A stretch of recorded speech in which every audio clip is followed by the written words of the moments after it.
Well, welcome to Don't Know Much About, where it all begins with a question. Now, if you've been keeping up with latest news coming out of Canada, you know the picture unfolding there is quite alarming, quite dismal. Weekly shootings at synagogues, anti-Zionist mobs mobilizing on the streets, chanting death to Israel. Jewish girls' school in Toronto was shot at on 3 separate occasions. A Jewish grandmother was stabbed in a kosher supermarket in Ottawa. Pro-Palestinian groups launch a campaign to revoke the accreditation of 17 Canadian Jewish sleepaway camps because the summer camps were accused of supporting genocide. And, just 2 days ago, on the second night of Passover, 14 shots fired at a Jewish-owned restaurant. It's almost really unbelievable. With me today to discuss what is going on is Jesse Brown, founder and publisher of CanadaLand, the first and largest podcast network in Canada.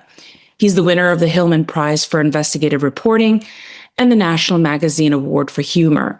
CanadaLand's podcasts have won gold awards from the Signal Awards and from the Digital Publishing Awards.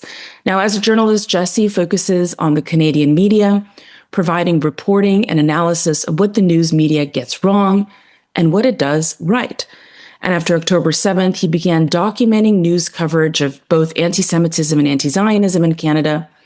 This resulted in widespread criticism of Jesse and his coverage, a boycott, really, also of CanadaLand by over 1,000 former subscribers, public criticism from some of his own staffers. Nevertheless, he continues to report on anti-Jewish discrimination in Canada, resulting in his recent limited audio series, What is Happening Here?, which I listened to with great interest, but also trepidation. Jesse will be joining me on stage this May 17th, for the first ever World Symposium Against Anti-Zionism in Toronto. And I hear it's already created quite a stir on Reddit, with countless people writing, what the F? Why are they conflating anti-Zionism with Jew hatred? So Jesse, welcome to my show, Don't Know Much About. Thank you for having me, Naya. Thank you so much. Welcome. So I want to tell you that growing up in the United States, I had this image of Canada as this Charlie and the maple syrup factory kind of place. And when I was in high school, I even visited Montreal, and it was just such a peaceful, neutral, nothing happens in Canada. But in 2024, I was writing a piece on the IRA definition and its relationship to anti-Palestinian racism. And, while researching, I found out that it was crafted by the Arab Canadian Lawyers Association. And already then, that's 2024, it was already adopted by the Toronto School District. And I also found out that Israel Apartheid Week, which became staple all across North America by the year already 2005, also came out of Canada. And then I began to talk to people really living in Canada, and they were telling me these horror stories. And a friend who immigrated from the former Soviet Union to Canada, she said to me, this is not the country we came to. So Jesse, I know you've devoted so much time to this. What happened in Canada, or perhaps to Canada? How did this neutral, happy place become this epicenter for violence? That's what I set out to investigate in this series. I think that sometimes Canada can get overly flattened, but largely it's based on some truths. It's a very peaceful country. It's a very diverse, multicultural country. It's a country that has accepted a lot of people from all over the world. It's maybe my favorite thing about Canada and Toronto specifically, is that we're kind of like an example of how very divergent people can coexist with a really small amount of friction. And for most of my life, I up until October 7th, I don't think I experienced one act of serious discrimination. So how did this turn on a dime?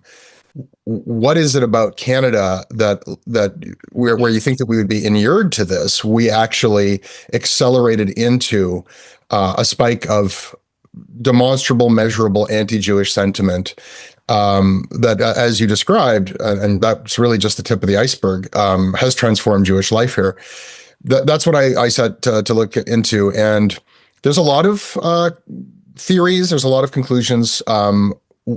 A couple that we focus on are that it is exactly the tolerance of Canada and almost turning multiculturalism and diversity and inclusion and a lot of the kind of more modern manifestations of DEI thinking into our national identity that has left us incredibly vulnerable when anti-Jewish hatred masks itself as a political movement, our systems were just completely unprepared to see it for what it is.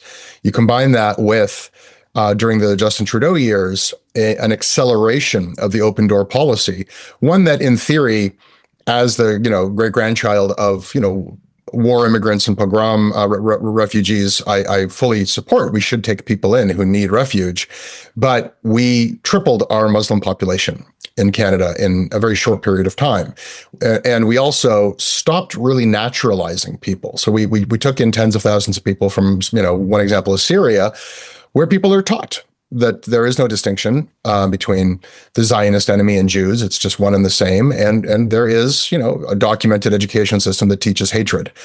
There's a lot of other factors. The immigrant experience is different than it used to be. The access to progression and equity, I think those things are real.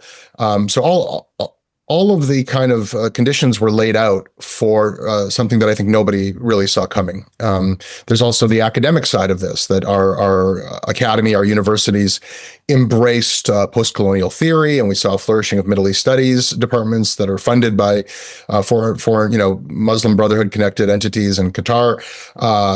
This has sort of been laced into progressive Canadian culture, and we saw, similar to what's seen elsewhere, this sort of alliance of progressives with people with Islamist ideologies. All of these things kind of turn into a perfect storm. And, I also think that the Jewish institutional world, so focused on anti-Semitism, was also unprepared to really identify and push back against this in an effective way. Well, that's starting to change. Right. I'm reminded also of your recent piece in The Atlantic titled Canada's Polite Pogrom. And I think it perfectly really sums up the tolerance of the intolerant. The first line you write, Ted Rosenberg quit teaching geriatric medicine after 30 years because his employer, the University of British Columbia, was too tolerant. So I guess my question to you is as follows. I was just, before I hopped on to record with you, I was listening to one of your episodes with, I think he was a rabbi. I think it was episode 3, the Jewish man who denied. Not a rabbi. There's a different guy who calls himself a rabbi, who is an anti-Zionist Jew. This is an activist and sort of an activist organizer named David Meslin in that episode. Right, that's the one. And I remember you said to him, look, Jews are experiencing highest levels of Jew hatred since October 7th.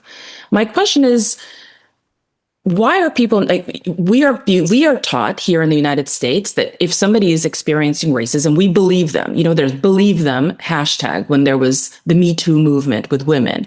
Why do Jews not get the same treatment? Why are we not believed? I mean, I often have this conversation with many of my friends, and I'm like, I don't quite understand what is so difficult for people to understand, which is we've got thousands of Jews who are reporting feeling anti-Semitism. And I'm not a big proponent of that term as well, because I think it's anti-Zionism, okay? But we're being told to believe people who experience racism, homophobia, transphobia, misogyny. Why are we tolerant of the intolerance when it comes to Jews? What is your opinion? Well, it shocked me because it's not just that there's disbelief, it's who it's coming from. It's not everybody who believes victims of racism and sympathizes with them and offers allyship. It's not everybody who spread the hashtag believe women. It's the progressive left. And I frankly am quite sympathetic to those sentiments. It doesn't mean that you remove due process. It doesn't mean that everything they're saying is gospel truth. But when somebody puts their hand up and says, I have been harmed, I have been raped, I have been discriminated against, let's start from a default position of belief, because it's so destructive when we gaslight people and we say, prove it. I was an adherent to those sentiments when they became popular, and I believe them now. I was shocked at how they were not extended to Jews.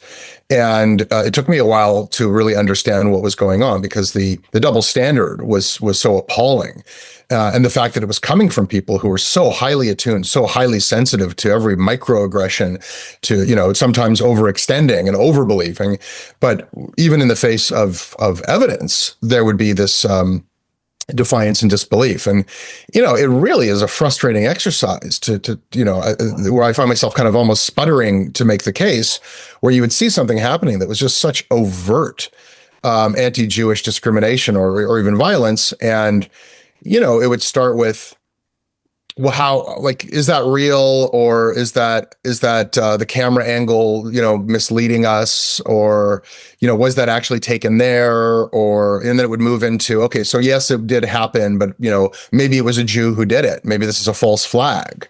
And then when you get past those defenses, you finally get to, well, okay, it did happen. It did happen to Jews. It did happen from anti-Zionists to Jews. But what does this really matter when you consider the genocide in Gaza? You would find yourself at this relativism, this whataboutism, which is another phrase that was, something to be avoided and frowned upon by the exact same people when it was about other groups. I've ultimately come to the conclusion that these are futile arguments to have. You are dealing with people who are deeply immersed and attached and loyal to an ideology that prohibits sympathy or concern for Jews, that has come to define any amount of attention to discrimination against Jews as contrary to the gregreater cause. They'll accuse you.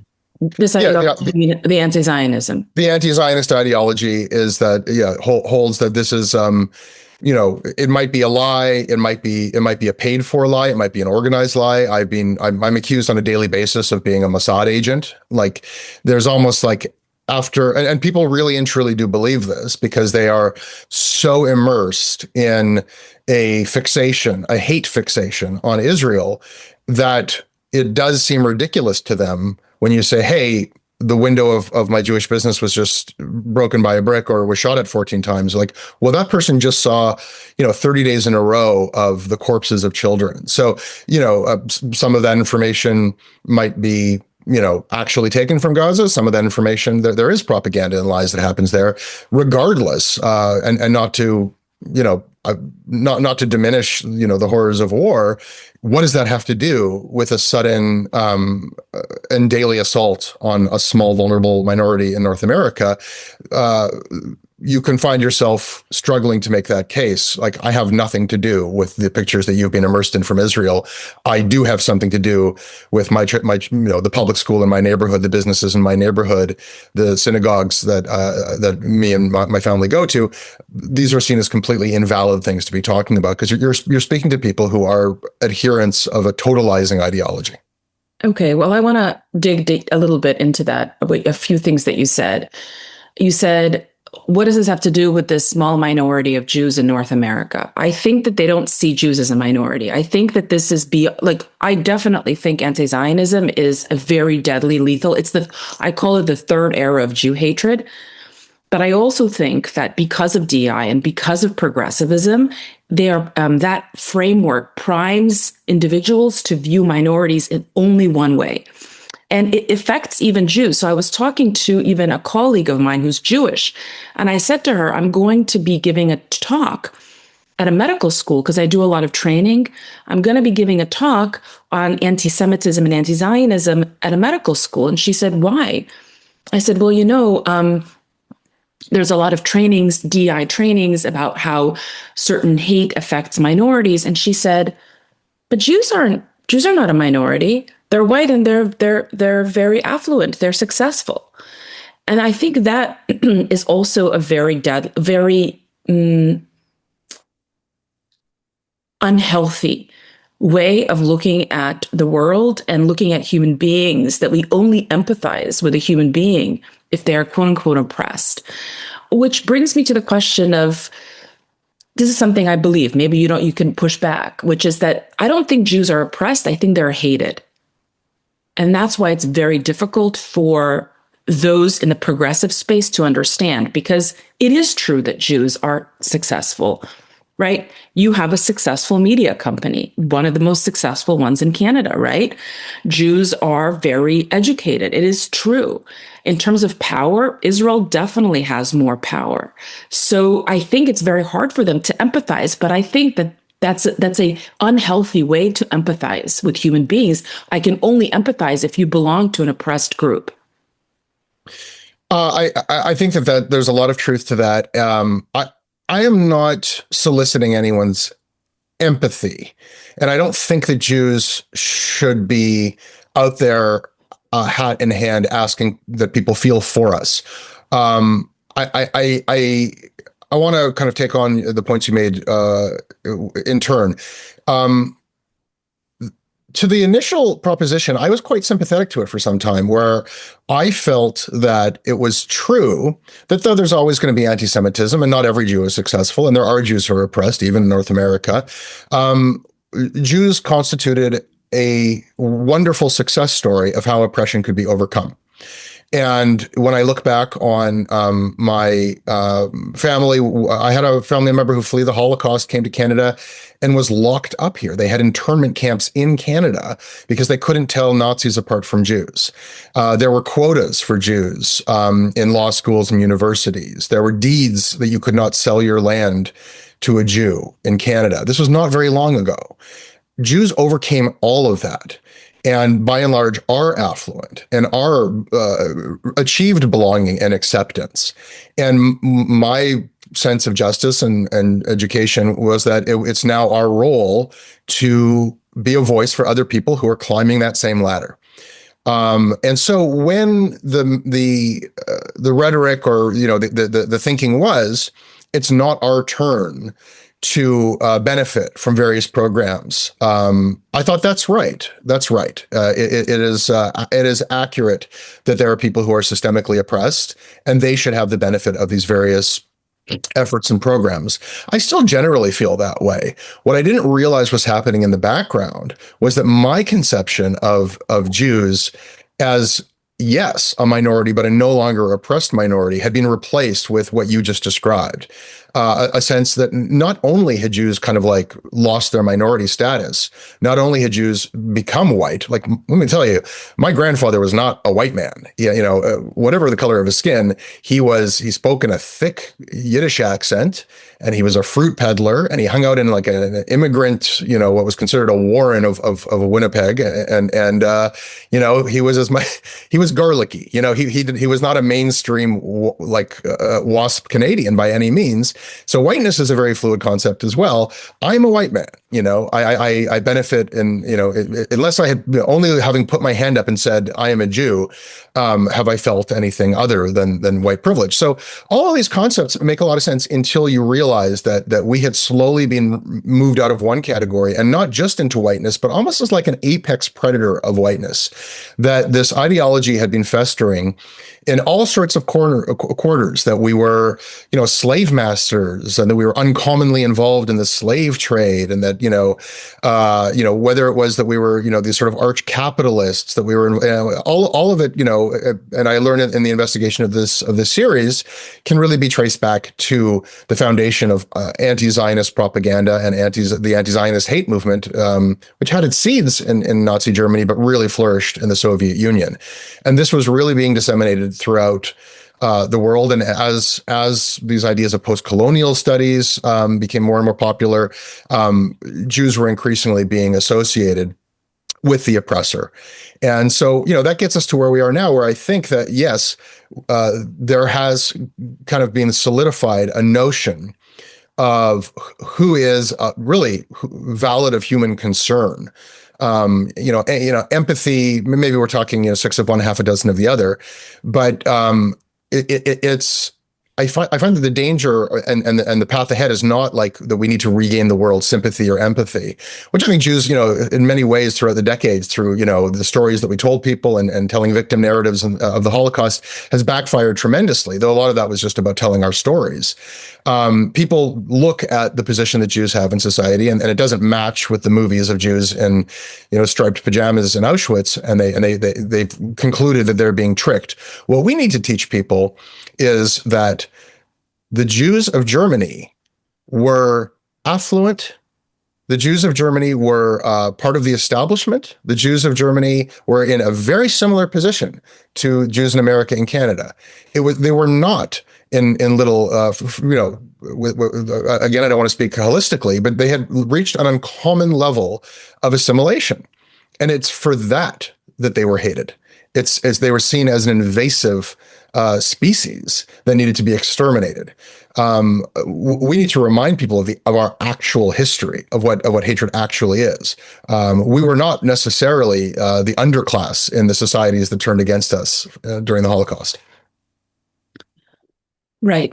It's interesting that you're talking about Germany and our affluence and success and the anxiety always of the anti-Semite, of the Jew hater. It's not that I write about this. It's not that they hate the Jew because the Jew is subhuman. It's that they hate the Jew because they're so terrified that the Jew will invade and take over and transform their society. So interestingly enough, just a few days ago, I'm reading a book, and Theodor Herzl, his vision for a Jewish homeland was scoffed at and really rejected by the Jewish establishment in Germany. They didn't want to be associated. They were so highly assimilated. They rejected it. Who embraced it? It was actually the non-Jews, the Kaiser, the officials, and the Russian Jews who were living in the shtetls. They liked the idea. But why am I mentioning this? Because just a few minutes ago, you had said, I'm a Jew in Canada. My community is are you in Toronto? I am, yeah. My community is Toronto. Why are they associating me with Israel? And I kind of hear those echoes with the German Jews who rejected, Theodor Herzl's vision. I kind of have a different take of this. I don't blame the anti-Zionists for associating me, Jew, with Israel.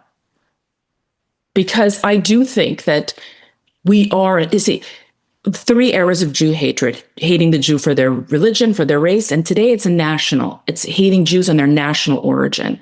And national origin is associated with state. So in many ways, I don't know if you meant it that way, but I heard those echoes of the very assimilated German Jews who rejected that vision of. Yeah, I think it's a valid point, and it's one of the more difficult ideas to get across. I don't want to argue the Jews should not be associated with Israel. We are associated with Israel, and Jews who say, "Hey, Judaism's got nothing to do with Israel," are wrong. They're wrong. We are the people of Israel, next year in Jerusalem. This is not a new idea. This is not 1948. We are associated with Israel in ways religious, genetic, familial, political, and it really isn't about, there's a lot of North American Jews who want to make it about whether or not you have a political attachment or, that's not my form of the religion or that's not my political. If you are a Jew, you are connected to Israel umpteen ways. The distinction is, I am not responsible for what the Jewish government does. Right. And I don't think that should be so difficult to get across, in the same way that, if we were to have an environment that is incredibly hateful in our public institutions to, let's say, China, and we are going to spread, and the government of China, we would take efforts to make sure that Chinese people were not talking about you. We understand that you are connected to China. You're Chinese. We understand that, but we're gonna make sure that we don't make this an uncomfortable or even a hostile place for Chinese public school students or Chinese employees. That would be a priority. No such distinction is made for Jews. That's right. I remember after 9/11, there was a concerted effort to mandate education in schools and really not to conflate Muslims with the actions of these, terrorists who did these heinous acts. And you use the China example. I'm from the former Soviet Union, so I'm going to use the Russia example. Russia invades Ukraine. Thank God no Russian in the diaspora is getting attacked, but that's healthy. And so it kind of proves my point that it is animated by anti-Jewish conspiratorial thinking, this connection of Jews to the Israeli government or to Israel. It is animated by Jew hatred, which leads me to another question. By the way, I just wanted to give you a huge shout out, which is you appeared on CBS, right? Yeah. And she asks you, she goes, what's happening in Canada? Why? What do you, and you just like look at her and you go, it's the anti-Zionist hate movement. And I have to tell you, you know, I'm not an October 8th Jew. I've been fighting anti-Zionism since I came to college campus in the early 2000s, okay, in California. And to hear someone on a mainstream media say that was wow. So big kudos to you. But then afterwards, you said something very important, and I want to talk about that. You said that these knee-jerk statements that come from politicians like anti-Semitism has no place in British society or Canada, or, Mamdani loves to say like he's not going to stand for anti-Semitism in New York. You're saying they're largely ineffective. I agree with you. Can you tell me why you think that? I don't think they mean anything to anyone at this point. I think that at best, like a lot of people, it actually angers them. It's oh, you want me to sympathize with you at this moment when as previously just described, they're seeing these images which they associate with us. Even the people who are doing these things don't consider themselves anti-Semites. So it doesn't speak to the person who's perpetrating this. It doesn't say, oh, I don't want to be one of these hated anti-Semites. It offers no comfort to Jews. So who is this for? I think it's just a ritual. It's an exercise. It's thoughts and prayers. We're sorry your school got shot. We're sorry that your synagogue got vandalized. Anti-Semitism has no place here. Anti-Semitism has a place in America. Like this is a place of anti-Semitism. Toronto is a place of anti-Semitism like never before. It has refound its place. We have to accept that first of all, and second of all, what are we actually up against here? We are up against a hate movement that I don't think that the people, I can even accept that some people who are part of that movement, not only do they not consider themselves anti-Semitic, but I accept that some of them are not anti-Semites. I accept that. I believe that some of the people in this movement really and truly hate Israel and Zionism and Zionists, and might be Jewish themselves, have Jewish friends, and have no actual feeling in their hearts. That I don't need to prove otherwise, and I'm tired of trying to prove to people, oh, actually, you are an anti-Semite. If you are an anti-Zionist who hates Israel and wants it to be destroyed, well, that's a weird thing to be. It is a weird thing to want a country destroyed. You can really hate Putin, but if you want Russia destroyed, you want to dismantle that country. And you can't really articulate any kind of a safe future for Russians that's practical. Some people will give you a whole narrative about how all the Israelis will be safe in a new, Hamas-ruled, Palestine. The disregard for Jewish lives and Jewish safety is inherent in these arguments. The fact that you want to eradicate a country means you are filled with hate. And the fact that you're taking that hateful movement. But what if I feel right? Wait, hold on. But what if I feel righteous? What if I feel like when look, I'm from the former Soviet Union. My family celebrated the fall of the Soviet Union, which, by the way, when you dismantle the Soviet Union, they lost a lot of territory in Eastern Bloc. They did lose a lot of their sovereignty over those lands, also over the Central Asian countries. But what if you truly buy in and you believe that there's a genocidal Nazi regime on Earth right now? I always, I do a lot of teaching. I always ask students, okay, if you knew that there was a school that literally it was a Nazi school, every morning they did the Heil Hitler salute, what do you want? Wouldn't you want that school to stop existing? Yes. So why is that hateful? Why is that hateful to want to eradicate an entity that practices genocide, apartheid, racism, fascism? Well, it's hateful. It might be justified, but it is hateful.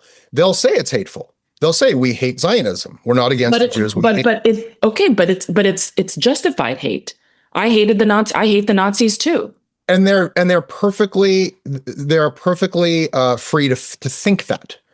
It's people have a strange idea about hate laws. It's not against the law in Canada or anywhere to hate. You can hate Israel. You can hate a country. You can have the opinion. You said it's just a pretty weird thing to. It's a pretty weird. I think it is weird. It's hateful. It's destructive. But I think you described very accurately the belief system. They believe that they are fighting the new Nazis. Okay, that is what they believe, and we have to accept that they believe that. Once we accept that, then we can have a wider conversation as a society, not with them. They're not coming back from those beliefs. They are fully committed to them. We can have a wider conversation with everyone else and say, okay, this is the anti-Zionist hate movement. It has an object of hate that it is fixated on. It wants to destroy the country of Israel. It doesn't believe that there are any innocent civilians in Israel. It believes that a violent uprisal against every citizen of Israel is justified. And by extension, many of its adherents believe that its supporters in the diaspora in North America are also valid targets. This movement proves that they are serious about this every day. They are part of an escalating campaign of violence targeting citizens of these countries. That is what they believe. I don't want to argue with them anymore. They'll agree with me about that. Francesca Alberta will tell you that Israel is, it must be eradicated. It's the enemy of humanity. She said that in the UN floor, the enemy of humanity. That's right. And so I think we need to appeal to our governments and to our neighbors, not to sympathize with us, but to understand that the people who are wearing masks and sporting military fatigues, and who say that they believe in violent uprising, and who have the banners and flags of militant terrorist groups, violent militias, if you don't like the word terrorism, and who believe in an extension of anti-Zionist ideology to the world. They'll say this as well. We want to eradicate Zionism. Globalize the Intifada, right? Yes, we have to make people understand what is true. That this is not about you need to sympathize with me or protect me. You need to understand that this is a radicalized movement that really does believe. It believes what it is saying, and they emphasize this. They say, when we say decolonize, did you think that we were joking? What did you think we meant by it? They mean burn it all down. Yeah. And this is something that has a lot of historical precedence, because when a society turns on its Jews, it is often, whether it's in the Soviet Union or whether it was America turning against, communists, it is a sign of paranoia, low trust, scapegoating that never ends with Jews. It is of concern to everyone. It should be of concern to everyone.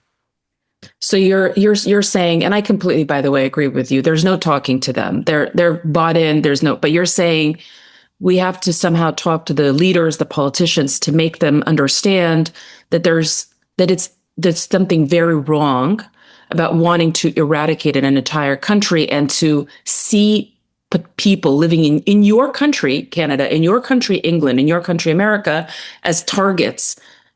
A civilian, these are civilians living in your citizens, and they're targets. I see. But at the same time, you did go back, I'm aware of this kind of conversation, and I have this with a few friends where they're like, look, we don't have to make the case that anti-Zionism is a form of Jew hatred in order for people to care. Like, it's enough that you want to eradicate an entire country. And my response is, I think there's something alarming to me, and maybe there's something alarming to me that in order for the world to care, I have to hide the Jew. Yeah. I understand that feeling. Right. I think that over the summer or a few months ago, the physicist David Deutsch went on a podcast and discussed this pattern, the mind virus, that not now, not today, not 50 years, just historically, there's just a kind of a callousness that the violence against Jews just does not elicit, maybe empathy is the wrong word, but concern. And we're thinking, okay, so maybe we need to find a different way to strategize. Maybe we shouldn't say that anti-Zionism is about Jew hatred. But to me, it's like that is even more of an alarm, that you have to hide the Jew in order for people to care. Look, I don't want to hide anything. And I just want to, first of all, I want strategies that work. And I also want to have a clear definition of terms. There is something that happened on the social level that we're going to be reckoning with for a long time. We've been betrayed. We thought that our neighbors had our backs. We thought that I will look out for you. If something happens to your kid, I care, and I expect the same in return. We thought that in our workplaces, there were certain lines that wouldn't be crossed. And we found in a really bitter and painful way that we do not have that support. We are not looked on the way we thought we were looked on, or some people are just not willing to stick their necks out for us. We've found that on an institutional level. We found that from our leaders. We are not safe in the way that we thought, and there is a sense of betrayal that I think is it's going to have to be reckoned with. That, I think, needs to be dealt with separately from the threat on the streets and to our systems and in our institutions. And I think that by muddying those things, it's almost like we're asking for a personal sympathy or regard, or like, please regard my humanity, to a society at large that at the very moment when it is being most whipped up into an anti-Jewish feeling. There's the piece that I wrote for The Atlantic, it went viral. It's the most widely read thing I've ever written, talking about this very thing, the Polite Pogrom, how not about the gunshots, but about this sort of under the surface way in which Jews are being purged from institutions that have become hostile to us. And the amount of hatred, of just like scorn that I would dare to liken this to a pogrom, that I would plead this case at the time when Israel's doing what it's doing, was overwhelming. I don't regret writing that. I think I was documenting something that is absolutely true and accurate, and we're going to have to deal with it. But there is no way of countering the physical threat and the threat to our institutions through a plea for sympathy for Jews. I think it's a dead end for us.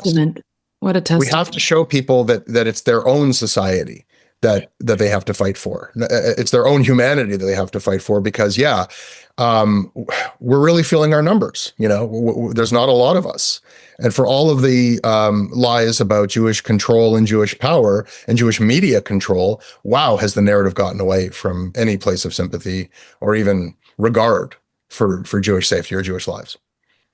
Wow, that's a really it's a dark place that we just have to kind of acquiesce with the fact that they're not going to come. No, they're not going to come and save us. But are you really that surprised? Like, I want to engage with this fight in a different way. I don't want to live in a state of grievance and betrayal. I was taught about. You just said they betrayed. You just said that. I know it happened, but there's another ethic that I was brought up with, which is, yes, integrate, and yes, fight for other people's rights, and yes, live in this multicultural society, but understand the lesson of the Holocaust. Under the right circumstances, when the chips are down, your neighbor will turn you in. This is something about this is not about Jews versus Gentiles. This is a sad thing about human nature, and we are the carriers of this lesson. And when we say never again, it's not a plea for us. It's not a plea for don't ever do this to us again.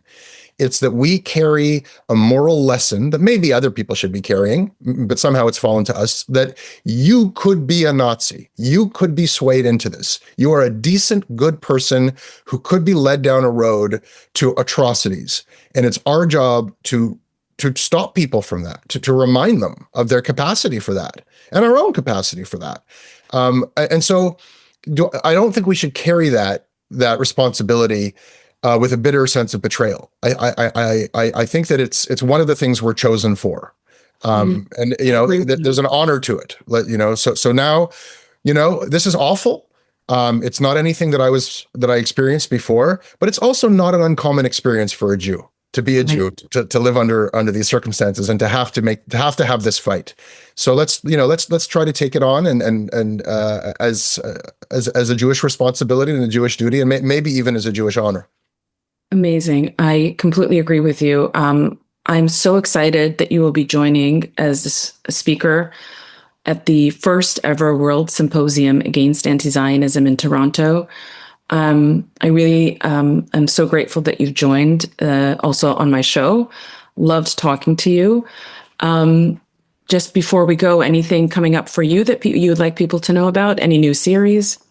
I just want people to listen to what is happening here.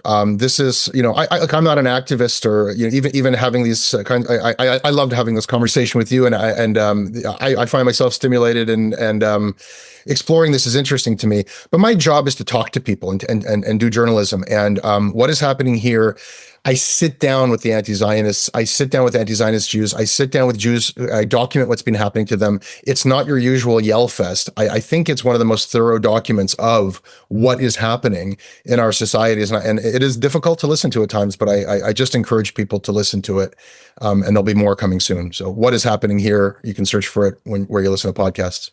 Absolutely. Big kudos to you. I was listening to a few and I was raging inside. I'm like, wow, he's so calm. And you really are an amazing journalist in that you give the voice and you listen to people you don't agree with, and you really give them the opportunity to speak. So amazing. So thank you so much for joining us on this very special episode of Don't Know Much About.